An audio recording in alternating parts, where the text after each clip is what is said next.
Yeah, thanks everyone for calling in. We're pumped to host this webinar today. My name is Nico Skivaski. I am one of the co-founders of Althea, where we make software for psychedelic assisted therapy. Our focus right now is in working in Oregon state regulated program before we expand to Colorado as that opens up in the new year. However, many of our users are in the under-regulated space, as we call it, using our software to manage their clients through intake, preparation, measure outcomes, and doing that all for free.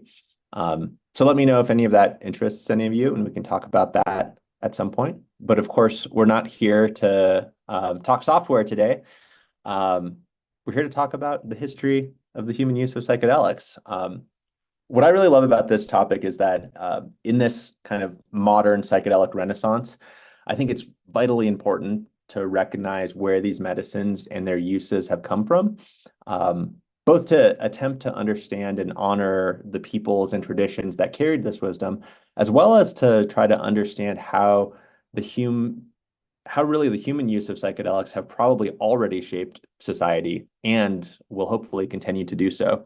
Um, so thank you everyone for joining for what will be an exciting presentation from my friend Will Phipps. I had the pleasure of seeing him give an earlier version of this presentation at the PsyCon conference in Denver. So I know firsthand that we're in for a treat today.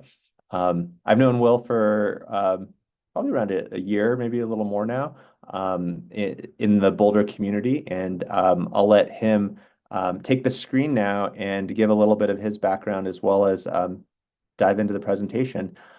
Just some housekeeping. We have a fairly large group, so as as questions arise, feel free to throw them in the chat, and I'll help Will out with moderation and call out the questions as appropriate. Probably save most of them for the end of the presentation. Yeah, and we can have a live conversation at the end of it after Will gets through his content. So with that, I will hand it over to Will. Take it away. Cool. Awesome. Thank you, Nico. I love the artwork that you had up there. It's very apropos for today's discussion, the stoned ape theory. Um, I love that painting by Alex Gray. So I think I'm just gonna try to share screen here. Yeah. All right. Can everybody see this slideshow? Does that look right? Yep, looks Yep. good. Cool. Okay. Thank you all for being here. Saw some familiar faces there. Um, Mostly just black boxes, but a few familiar names as well. And some new ones. So thank you everybody for coming. Um, just to give a little brief kind of intro for how I came to be giving this talk. I'm currently a student at University of Naropa, and I'm studying transpersonal psychology with the aim of becoming a therapist, but really bridging my understanding of therapy with psychedelics. So a big part of my study within the graduate school of counseling is actually reading research studies and exploring how um, these compounds are being used today. And so a lot of that kind of led me to ask some interesting questions. Most specifically, how are these how are these medicines being used in other cultures? How are they being, where did they come from? Why did they kind of hit our culture like a bomb in the 1960s? And through a few friends and a few intermediaries, that really led me to speaking at PsyCon, as Nico mentioned, a couple of, I guess, is maybe a month or so ago. Um, and after PsyCon, I really reflected on all the perspectives that were shared there. And one of the questions that really came to mind was, what ritual are we creating today? What is our modern ritual? So with that, I'll jump in and um, show you this beautiful shimmering picture of our planet Earth. Just to give a little bit of context.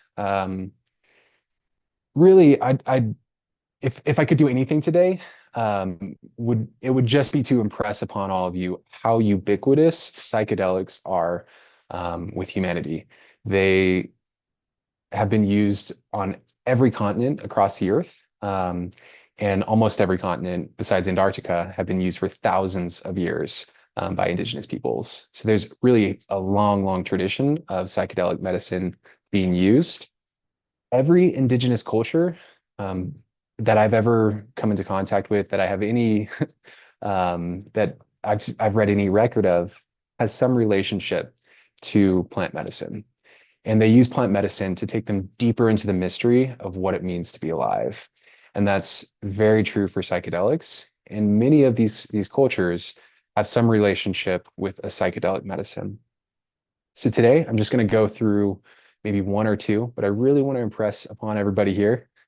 It's a very long history that goes all the way back as far as we have records. So this goes back at least 6,000 years in most cases, 10,000 years in some, potentially 12,000 years. We're not sure because history is older than our records of, or I guess psychedelic use is older than our record of history. So first, we have North America and peyote. So peyote has been used, we know, for at least 5 to 6,000 years. This is a cave drawing of the Shumel Cave #5 in Southwest Texas, where they found an aggregate of peyote mixed with a number of other herbs, indicating ritualistic use. Um, the Huichol people, a little bit further south in northern Mexico, there's a tribe called the Huichol people who largely escaped colonial contact by fleeing into the mountains when the conquistadores came up um, from the east. And they have the reason I mention them is because they have a ceremonial use that has been largely unchanged for thousands of years. And it gives us a real window into what peyote ceremonies must have looked like um, 5,000 years ago. And it's actually quite similar to the accounts of the missionaries. But the entire tribe participated in these ceremonies. And the significance and symbolism of these tribes, of these ceremonies, was woven deeply into the everyday lives of these cultures, just really indicating how central peyote was to their way of life, specifically in the development, the maintenance, and the continuation of their cultures. Quanah Parker is considered the Johnny Appleseed of peyote. He has a number of other names. He was considered the last great horse chief of the Native American people. He was the last chief to lead the Comanche into direct battle with the US military. And although he did lose that battle, he lived and in his later years traveled all over indigenous territories, leading ceremonies with peyote to the indigenous peoples, primarily centered around Oklahoma, where the tribes were located. And in many ways, he's considered to have saved indigenous identity or really contributed to preserving indigenous identity amongst these tribes. And he really paved the way for the Native American church. Yeah, so against all odds and pretty extreme religious persecution, leaders of the Native American church to bring this powerful plant into the modern era and really showcasing the importance of this particular medicine in the evolution of not only their culture, but I would argue even the species. A little bit further down south, we have the pre-Columbian Mesoamerican cultures, the Olmec, Zapotec, Maya, and Aztec peoples. All of the civilizations and tribes, and at least that I know of, in pre-Columbian Mesoamerican cultures, used psychedelic medicines, and it was pretty central to their societies. It's pretty impressive the pharmacopoeia that they were working with. Amongst their medicine cabinet was psilocybin, see peyote, bufo, morning glory, datura, wild tobacco, water lily, and salvia. And they had a fairly advanced method of administration, combining lots of different herbs. They they use snuffs, they use insufflation, they smoked, they ate, they used enemas, they brewed this into different types of meads. But from everything that survived, it was clear how important these different entheogens were to their society. Um, and it's, again, most of what was there was destroyed during colonization. But from what has survived, it's clear how important this was to their identity and to their culture. And interestingly enough, these mushroom stones here, some of which date back to around 3000 BCE, um, it really gives us a date that these medicines were at the heart of their culture when these cultures were being developed, which I find pretty fascinating. So once again, we find psychedelics at the origins of civilization. I brought Maria Sabina into this discussion because I wouldn't feel right without at least mentioning her contribution. Maria Sabina, as many of you know, was an amazing curandera and medicine woman. She had a very difficult life, and I don't really want to get too much into kind of her story. It's you can find that elsewhere, and I think a lot of her story is part of popular culture. But just wanted to mention how seemingly unlikely it was that her that she even exists, that her tradition even survived as long as it did. I've heard estimates of up to 95% of the people living in the Americas died between the years of the late 1400s to the early 1600s. So a third of the world's population died over 150 years. And it's amazing to me that tradition survived as long as it did, and still continues to survive in places like Oaxaca, Mexico, where Maria Sabina um, was from.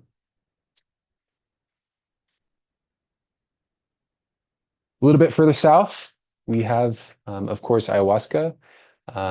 Also worth mentioning is Huachuma, San Pedro, which is one of the longest standing uses of psychedelic medicine or entheogenic medicine that we have. There have been um, fairly compelling archaeological finds dating back to somewhere between 600 BCE.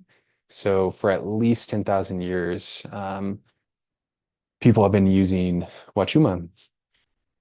Ayahuasca is the one that I want to talk about today because I'm more familiar with it, and it plays such a central role to Amazonian shamanism and really helps build and is central to how the Shipibo people work with plants and understand their world.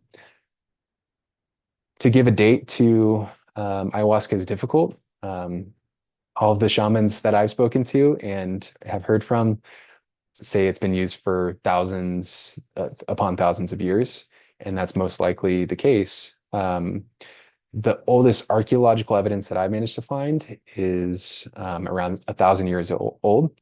There was a burial ground in southwestern Bolivia where they found a fox snout pouch. It was actually three different fox snouts sewed together. And inside was cocaine, psilocin, DMT, and harmine, which is fascinating because it's the oldest known, at least that I've managed to find, archaeological find of the chemical tracers for DMT. Not only that, the fact that there's coca and psilocybin there alongside the DMT and harmine indicates a pretty vast trade network. Some of these ingredients would have had to come from thousands of miles away, giving us a pretty sophisticated use of entheogens during this time. This is a picture or a painting from Pablo Amaringo called Misterio Profundo. And I wanted to include this because I feel it gives a fairly, like honestly, a fairly accurate um, representation of some of the visionary um, experiences that can be evoked with ayahuasca. I've seen things like this in some of my journeys, and then also I really love the way it weaves together these natural elements, something as simple as sitting down and smoking tobacco um, with the tribe. Obviously, this is during a ceremony, and some of the images that Pablo Amaringo no doubt has encountered. But I love the way that it weaves together the natural elements of the natural flora and fauna with the more spiritual and subtle dimensions, and you get like what looks like a ethereal cloud city in the sky, juxtaposed with vines growing, um, and what seems like DNA strands kind of weaving through the whole picture. Not to mention these fairy-like UFO objects, um, and it really gives a depiction of the multidimensional perspectives that can be evoked when working with this medicine. A good friend of mine described the vegetalistas that he works with as masters of the quantum, and they really work with subtle dimensions of reality, what we might call quantum physics, the subtle ulterior dimensions. And from every vegetalista shaman I've spoken to or watched a podcast with or read their books, one thing is fairly consistent is that every single one that I've heard from has reported they get their messages, they get their information directly from the plants. They speak to the plants themselves, and that allows them this very sophisticated understanding of how the natural world works, the real subtle and unseen dimensions. And through that relationship with the natural world, they've managed to create the most profound connection to it, and really have been incredible. Um, what's there's a word I'm looking for. They've been incredible companions to the forest, and there's a theory called the managed forest theory that their ancestors actually created the Amazon. And it's easy to see with how they work with the medicine, with ayahuasca, in order to understand the world, how such a thing could have really happened. So, a little bit older, this is a picture of Göbekli Tepe, which is the oldest known origins now of civilization. If you haven't heard about it already, I encourage you to look up Göbekli Tepe. It's a really interesting archaeological find that pushes the advent of civilization back about 3,000 years. So I think it was found in 2016, 2017. And it rewrote history. We now know civilization is at least 3,000 years older than when I was growing up, what they taught me. Um, there are certain people who have kind of long believed that civilization is older than we were taught. Um, but it's really cool to have some definitive evidence that, yeah, humans have been doing this civilization thing a lot longer than we initially thought. Some interesting things about Göbekli Tepe, one of which is its religious importance. It's aligned with the stars, although the stars have shifted. It used to be aligned with the Syrian constellation, and there's some clear cult or religious activity happening there. And they found these like ceramic vats of what is almost certainly beer, and almost certainly a different animal of beer than what you or I might call beer. In the ancient world, beer was a very different animal than what it is today. It's widely speculated that it was spiked with ergot, and from other finds they found throughout the region, although they weren't able to actually test these specimens very well for their archaeochemical makeup. ever finds that they found in the area, they've found psychotropic and psychedelic brews in similar cult contexts. So it's interesting to find the oldest relics of civilization and very strong indication that there is psychedelic activity happening. So I found that really interesting, and I'm curious to see what else they find in the ancient world that really confirms that our ancestors were very high, but also using medicine in somewhat of a sacred manner. In ancient Greece, we get the Eleusinian mysteries, and this is a really interesting era of human civilization. And this is from 1500 BCE to around 392 CE, when the Catholic Church then shut down the Eleusinian mysteries, to the consternation of many important clergymen, as well as the Greeks themselves. So a lot of speculation has been made about the psychedelic brew of the Eleusinian mysteries, but almost certainly it was spiked with ergot. Ergot is a fungus that grows on different types of grasses, on cereal grains, of which is barley. The psychoactive brew that they were drinking, or what's almost certainly the psychoactive brew, we haven't found archaeochemical evidence of it yet, but there are people out there looking for that kind of definitive, conclusive, no more argumenting about our psychedelic past kind of evidence. But there is a lot of resistance from the established, um, from mostly from people who stand to lose something professionally if psychedelics are found at the heart of civilization. Um, so there is some controversy here, but it seems pretty clear to me and to most of the people that I've read that this was a psychedelic brew. And the potion that they were drinking was called kukion and is made from barley, mint, and water. Again, almost certainly spiked with ergot. And everyone who went there claimed it to be, at least from the records that we have, almost everyone claimed it to be the most important experience of their life and the most important contribution that Athens had to the world. Cicero was a prominent statesman and philosopher, and I'm just going to give a brief little quote from that kind of epoch.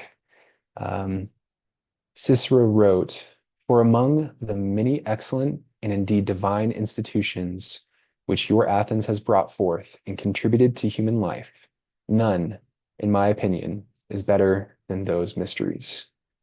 For by means of them we have been transformed from a rough and savage state to one of humanity and civilization."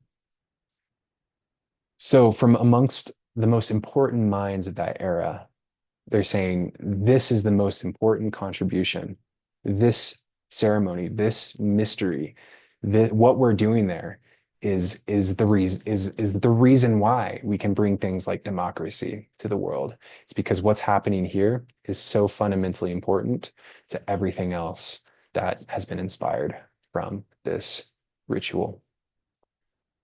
The last thing I'll say about that is the list of attendees includes Plato, Marcus Aurelius, Pythagoras, Aristotle, Herodotus, the father of history, and even Alexander the Great. During that same era and a little bit later, we get the psychoactive wines of the cult of Dionysius, and then later it's speculated, and I'm a believer personally, the early Christian cult, because Christianity was largely a cult in its early days, and they were drinking wine that let them see God. So the wine of the ancient Mediterranean was a different animal than the grape juice that we're drinking today. It was largely used as a delivery mechanism for other herbs that contained what they called pharmaca, which psychoactively or medicinally potent herbs that they would brew routinely with different wines. And there are a lot of different cults and cult traditions that use these wines for different degrees of psychoactivity. So you might get something like a party wine where you go to a party and you have a wine that makes you feel pretty good. Um, and you might get a wine that's more of a medicine, or you might get a wine that's used for ceremony, um, or for religious purposes. And that was definitely the case for the cult of Dionysus. Um, Before I move on to the cult of Dionysus, just one more thing about wine. An interesting find. They actually found a vat, if I can find it here, um, a vat of psychoactive wine. I think I skipped ahead of my notes here. Yeah, so they found a vat of psychoactive wine discovered in 2006, dated around 400 to 300 BCE, containing opium, mandrake, cannabis, henbane, and strangely, the bodies of at least 7 different types of lizard. Um, there's some interesting kind of old traditions talking about lizard magic, and I won't get into it, but this is definitely a very witchy brew. This is completely psychoactive. And I mean, cannabis and opium would just be kind of icing on the cake to this concoction. Um, so, the god of ecstasy. The cult of Dionysus coincided, the latter years of the cult of Dionysus coincided very seamlessly to the new god of wine, Jesus Christ. And so to the early Gnostics, there would be a lot of crossover, and in some cases, would not even be able to distinguish these two gods from one another because of the iconography and symbolism of the time, the religious symbolism, put these two characters as almost one and the same. They're both reincarnating gods. They're both wine gods. They're both born of a virgin mother. They both have divine patriarchy or patronage, and it's very, it would have been very difficult to distinguish these two divinities from each other. They both had a wine that would guarantee you to see God. And the early Gnostics were absolutely using something to see God. They say one of the sayings is there were more gods in the street in the first century than there were men, because they were all, in my belief, using this potent medicinal entheogenic brew to see God and even become God. They call this apotheosis, the the art of becoming the divine, and that's seems to be what was happening in those early years of Christianity. But by the fourth century, the Gnostics, in a tense political climate, and the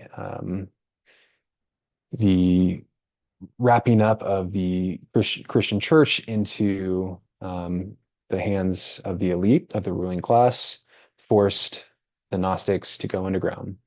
Um, because these technologies, to be frank, the psychedelics that they were using were so potent that they became a threat to the state. They became a tool for people to not need the authority of the state because they could see God for themselves. Why do they need to pick up this spear and go fight barbarians when they can have this sacred chalice with which they can use to see God? And so it became clear, I think, from what we can tell of that era, um, you can understand why they sort of co-opted this religion and wrapped it into the hands of the elite, of the ruling class. And so those with this in the pagan continuity theory really traces this throughout the Middle Ages and even into the Renaissance.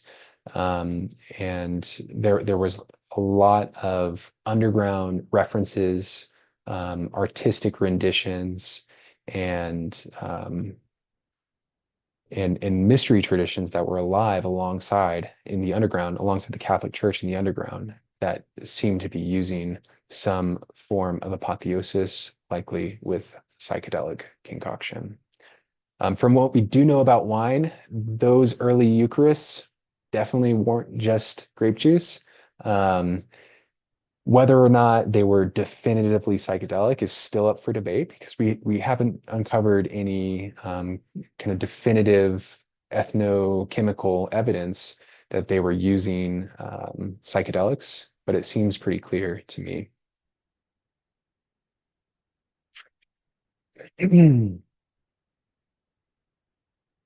By the 15th century, all the way up into the 18th century, um, the church went on the offensive and went after specifically women who traditionally in these mystery cults, all the way back from Dionysus through the medieval times, the women were the medicine holders, were the carriers, were the first people to brew.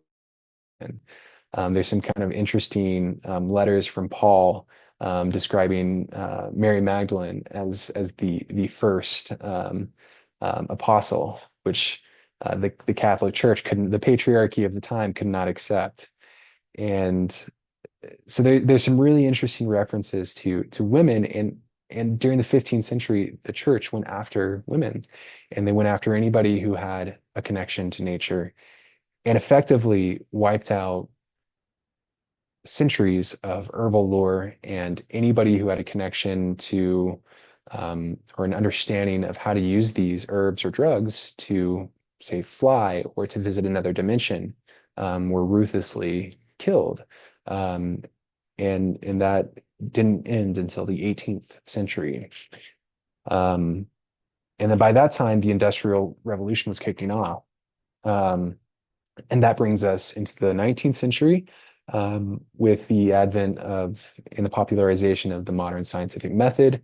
During that era is when, of course, we discovered psychedelics, discovered, rediscovered psychedelics, and and they dropped like a bomb on our culture in the 1960s.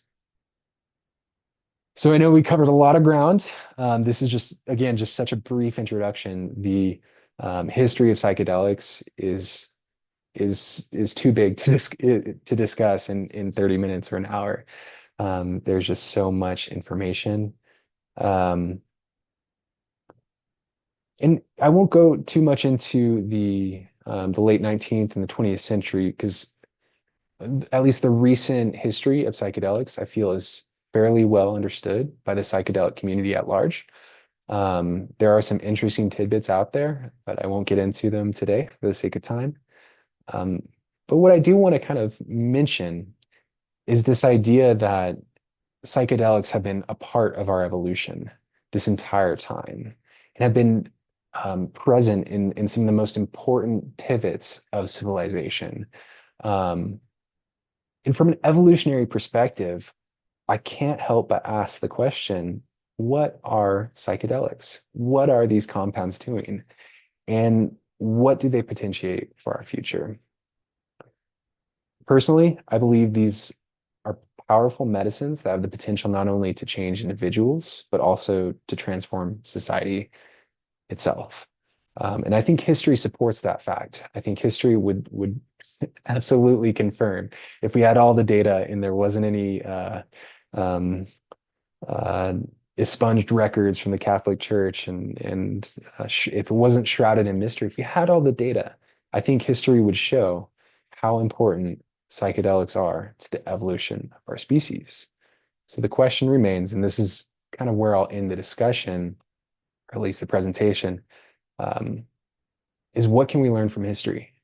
Um, where does our society, where does our species want to go? And how can psychedelics help or potentially even hurt us on this search?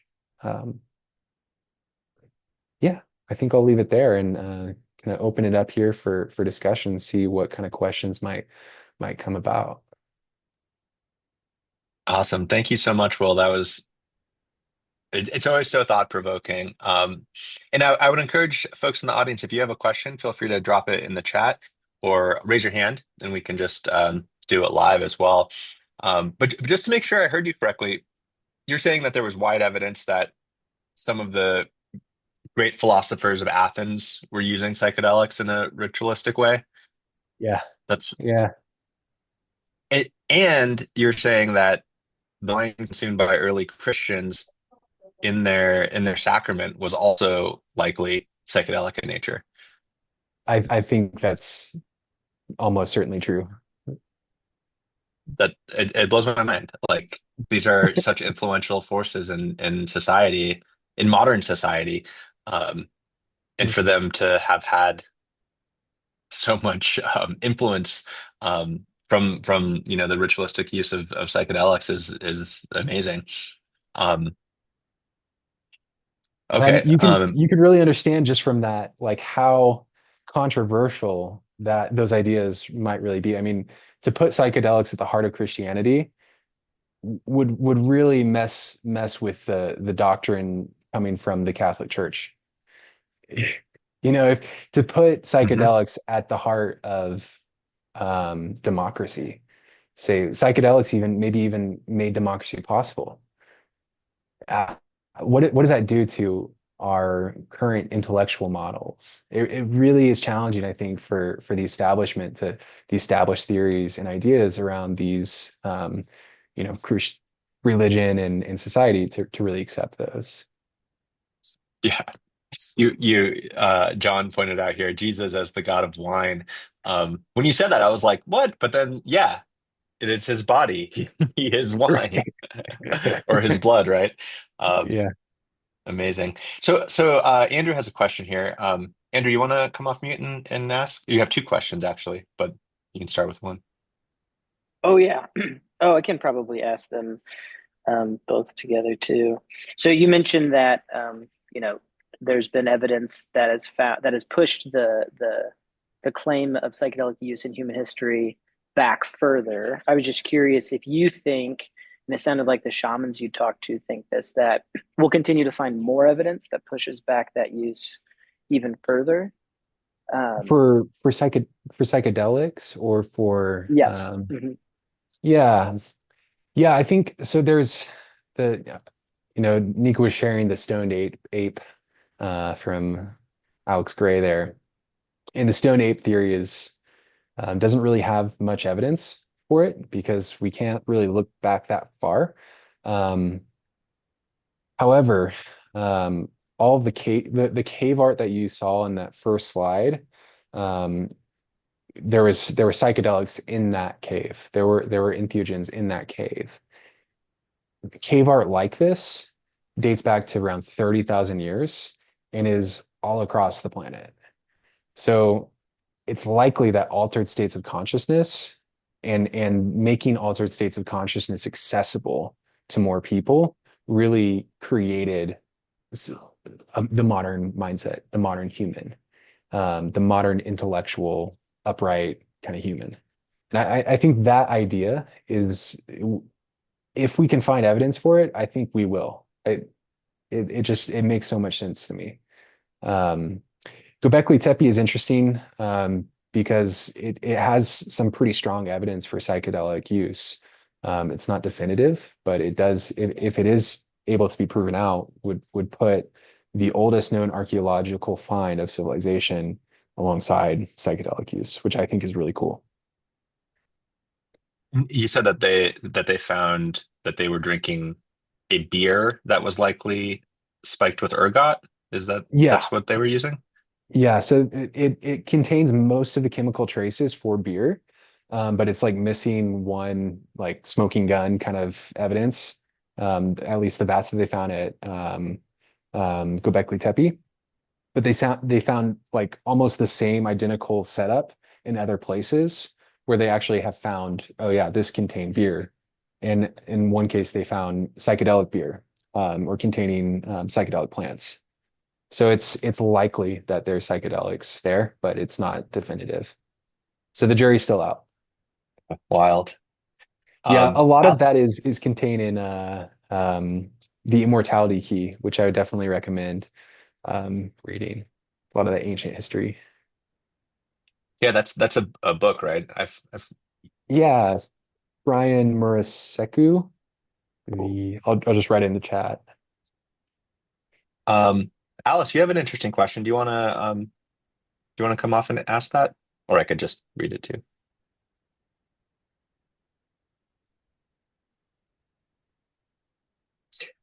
Alice is asking you to repeat the list of philosophers that you mentioned Oh who are yeah, using psychedelics and yeah, that quote as well.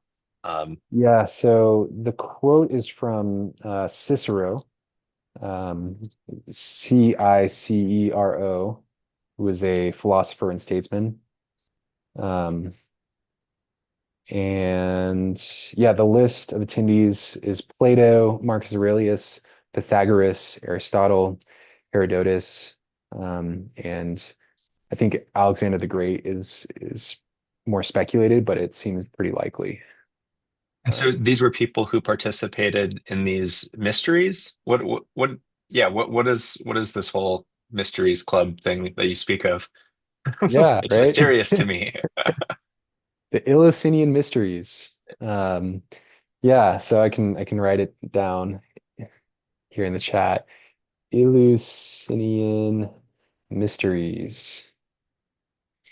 Yeah, so the Eleusinian Mysteries was it was run by one family apparently for something like, and it ran from 1500 BCE to 392 CE.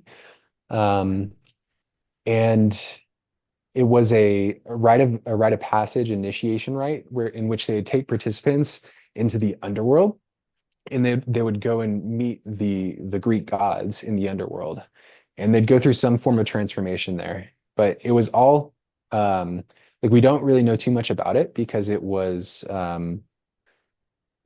considered a mystery cult. If you talked about it openly, you would be condemned to death. There's one case in which I forget the name of the statesman, but there's one statesman who took the kukion. Somehow he got a hold of some of the medicine and threw his own party and dosed all of his friends with this brew, and he was put to death. So there's some interesting kind of lure around it, but all we know is it was some form of initiation. There's Albert Hoffman wrote a book with, I forget his co-author's name. It's called The Road to Ulysses that goes over a lot of this tradition. Yeah. Alice was also asking for your sources, so that is one source. And then you also mentioned Immortality Key, which I imagine is Yeah, another that goes source into some of of that. some of this. Hmm. Um, okay, just looking through other. Oh yeah, Bob is asking if we can get footnotes as well. Yeah, would you be open to distributing like your slides and notes? Sure. Yeah. I didn't do a great job compiling all my sources, so I apologize. I can try to gather as much as I can and give it to Nico, and he can send it out to the group. Um, so yeah, I'm happy to share anything. Oh, awesome. Blessing is asking for a hug. Oh, Um, um, perfect. Yes. Um, oh yeah, Colin was asking if we've implemented Althea for any ibogaine treatment centers. That's a little off topic, but the short answer is no, not yet. But we've talked to a couple, so would love to chat more about that if you have any thoughts or insight there. Um, yeah, Mm. um, yeah. Did you run into ibogaine in your Yeah. studies? Ibogaine Ibogaine has a long traditional use, but I haven't really looked into it. So I'm really curious to learn more. I know it's the Bwiti tribe has been using it for a long, long time. I don't really know how long. But yeah, Ibogaine is fascinating, and I'd be curious to learn more. When when my partner was pregnant, she really liked watching documentaries about elephants, which is a nice, gentle thing to do. And what we learned was that elephants in Africa, many of them travel for hundreds of miles to the coast, to um, the west coast of Africa, to get salt in their diet by eating the plants on the coast there. And the plants that are native to that coast are ibogaine. And so there's the theory that elephants have this ritualistic once a year they go to the coast and um, they eat ibogaine and they have sort of their elephant ceremonies around that, and then they go back. But they travel hundreds and hundreds of miles walking day and night to get there. And I thought that was so fascinating because elephants are, now that I know a lot about elephants, there's some of the most fascinating, like smartest animals out there that have a wisdom that is so different than ours. So I thought that was an interesting thing I learned about ibogaine that wanted to share on the topic. Um, oh yeah, Conley's asking about East Asia. Did you happen to find anything um, around what was going on in Asia in that neck of the woods? Uh, I know cannabis has been used. I think Japan has been, it's really interesting how central, I didn't really know much about the use of cannabis, but I know in Japan it's been a core part of their culture for thousands of years. Hmm. And I learned recently that actually at PsyCon, one of the group of um, Japanese men that were sitting in front of us, they we started chatting, and he said that the emperors used to only wear hemp clothing, and they did this for thousands of years. They'd only wear hemp because it was considered sacred, and so that was kind of an interesting tidbit that inspired me to look more into cannabis. And it's been, I think they found archaeological evidence of cannabis like something like 7,000 BC in Japan. Southeast Asia, I haven't looked into it. I'd be surprised if there wasn't something there, because I mean it's all over. Almost everywhere you look, you'll find some traditions of use. In India as well, has a really long standing tradition. Soma, and in the Far East, and Homa in the Near East, which is like a Zoroastrian um, brew of some sort that we don't really know too much about. Soma we found in the Upanishads and in some Vedic texts, but I don't think we've managed to find any um, um, archaeological evidence for either of those. But it's out there. I mean, everywhere you look, you find something new. Um, 'Cause that's why that first slide I was like, it's everywhere, guys. It's so interesting to think. Like I'm just thinking about these ancient peoples trying all sorts of different plants and you know with high potential risk because so many plants um, are poisonous, and so it's remarkable how much has been discovered over history. Um, how early peoples discovered different types of um, plants and fungi that would make them feel different ways and experience consciousness differently. Um, yeah, so it's mind-boggling to me that they found this much. Yeah. Yeah, it's pretty interesting. And um I recently read after this presentation, so it's not really a part of this presentation, but Graham Hancock's Supernatural, which goes Mhm. in through the all the Paleolithic cave art and draws some conclusions around Paleolithic cave art, and developing this theory that it was altered states of consciousness that really kicked off the modern human intellect. Um, and it's kind of an interesting idea. Um, but somewhere around 30,000 years ago, cave art started popping up, depicting really trippy shit from all these ancient humans all over the world. It's pretty fascinating. Wild.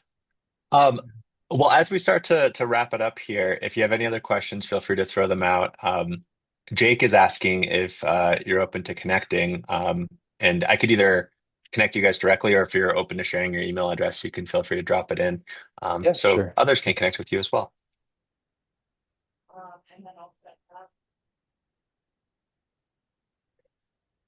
Okay. Well, if there are no other questions or points of discussion, then we can wrap it up for the day. Will posted his email address there, so feel free to connect with him if you have any other thoughts or questions. And I'll send out a follow-up message that has the slides and notes that Will is willing to share. Yeah, and I'll include him on that note too, in case you want to reach out. But thanks everybody for coming today. This was a fun conversation and great presentation, Will. Thank you. Thanks, guys. Yeah, thanks for witnessing. Cool. Well, we'll see y'all later.